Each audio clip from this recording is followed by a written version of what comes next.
হচ্ছে কাটলেট। উপকরণ: পালং শাক 250 গ্রাম, বেসন 6 টেবিল চামচ, আদা কুচি আধা চা চামচ, বুটের ডাল 50 গ্রাম, পেঁয়াজ কুচি 2টি, কাঁচামরিচ কুচি 2টি, চাট মশলা 1 চা চামচ, তেল ভাজার জন্য লবণ স্বাদমতো।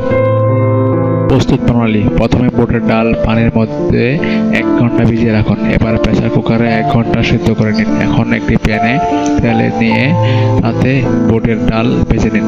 এরপর একটি বাটিতে ভেজা বুটের ডাল, কুচি করা পালং শাক, পেঁয়াজ কুচি, কাঁচামরিচ কুচি, বেসন, লবণ, চাট মশলা, আদা কুচি ও পানি পরিমাণ মতো দিয়ে মিশ্রণ তৈরি করে নিন। এই মিশ্রণ হাতে নিয়ে ছোট ছোট কাটলেট তৈরি করুন। এবার প্যানে তেল দিয়ে বাদামি করে কাটলেট ভেজে নিন। টমেটোর সঙ্গে গরম গরম পরিবেশন করুন পালং শাকের মচমচে কাটলেট।